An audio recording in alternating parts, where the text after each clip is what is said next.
The artist, the dreamer. Turning nothing into something is their stock in trade. And no one fits this description of an artist more than Franco Gaskin, Franco the Great. Yeah. Known as the Picasso of Harlem, Franco has been painting his way across the world since leaving his Panamanian hometown for the Big Apple in 1958. A mostly self-taught artist, Franco is recognized as the city of New York's preeminent street artist. If you've ever walked along 125th Street in Harlem, you know Franco's work. He has transformed well over 450 cold metallic gray security gates into colorful living works of art. His goal is to paint his way across this busy thoroughfare, one metal gate at a time, until the entire shopping district is beautified by a Franco original. Franco's quest to beautify the environment does not stop within the U.S. borders. In fact, there are only 2 continents where the artist has not yet left his mark: Antarctica and Australia. All right. He was invited by the French government to paint murals for 4 cities in Paris, including France. He has been invited to Japan 17 times to create commissioned works. He spent 3 months in Senegal, West Africa, teaching art, and his works can be seen on the walls of several churches and schools in Central America. These accomplishments are impressive by any standard, but for Franco, they are extraordinary. You see, at 3 years old, Franco suffered a severe head injury caused by an unfortunate accident. These injuries left Franco uttering unintelligible sounds until the age of 12. The doctors and even his family gave up on him as being permanently damaged. At the very best, he was treated with complete disregard by almost everyone and told that he would never amount to anything. He was routinely called dummy and pushed aside. But thanks to the care and concern of 2 people in his childhood, a Catholic priest and a local wise man, Franco's life was transformed. The Catholic priest brought joy to the life of this lonely child by teaching him magic and by being a friend. The local wise man patiently and persistently helped him speak again and opened his eyes to the world of art by teaching Franco to draw.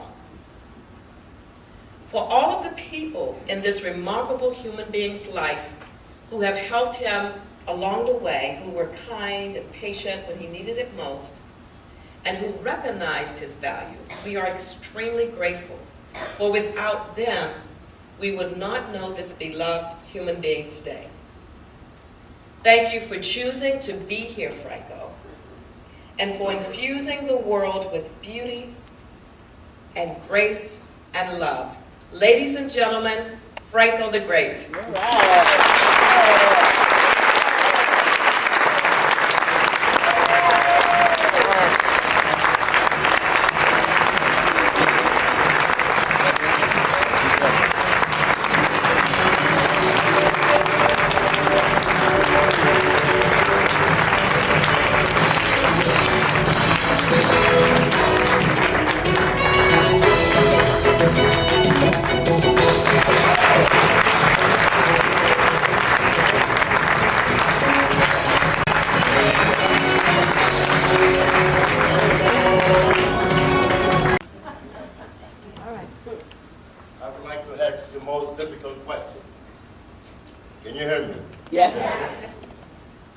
What is it that an artist like to draw best? What does an artist really like to draw best? Anyone can tell me? People. Who's that? People. People. Maybe not good enough, but Okay. keep on. What One they more. love. Life, huh? Well, let me tell you, ladies and gentlemen, an artist like myself, really, life is long, is salary. Guys say celery or salary, which is it?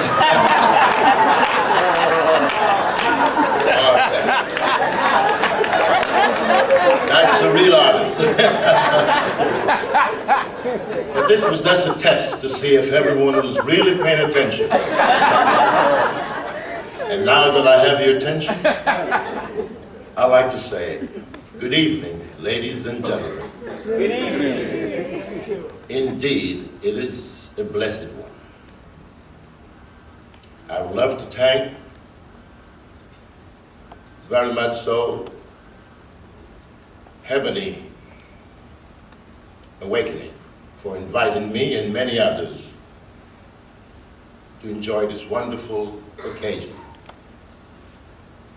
You know, and also would like to thank you again for keeping the black history very, very much alive.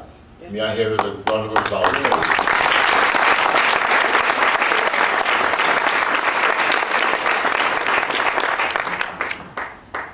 In addition to what has been said a minute ago by this lovely lady beside me, I'd like to add a little bit more to it. You see, a few years back, my life was like this. Whoa. All right. Big nuts. At the age of 3, as she said before, I had a terrific fall. A 3-story building landed right on my head. And the evidence is quite clear. Okay. Now you folks know what's really wrong with me. What's really wrong with me. But anyway, 45 years ago, I came to this country with my brushes and my palette, pocket full of dreams, and a philosophy. You see, I've always thought that I must be able to bloom exactly where I was planted. I find myself in Harlem and never really left me. See, I took my dreams and I nursed them and I rehearsed them. I rehearsed them and I nursed them. Well, I never gave up. I remember there was one particular gate that I painted in Harlem that means a lot to me. You see, I was trying to promote harmony among the races. Why? I asked myself why. Why? Because this world needs harmony among the races. Today, yesterday rather say, today and tomorrow. Did everyone agree with me in that? Yes. Amen. See?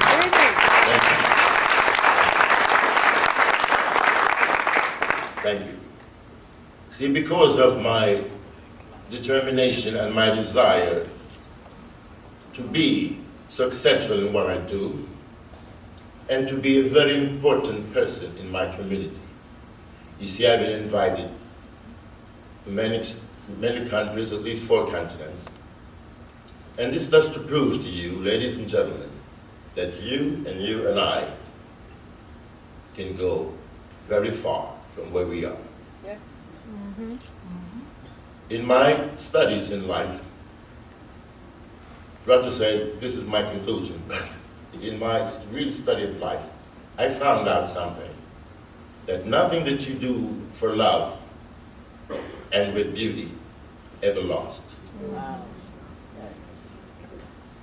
See, what I hold in my hands tonight is the living proof that your dreams can come true. Live your dreams, be your dreams, and someday it will become your reality. Thank you for listening to me.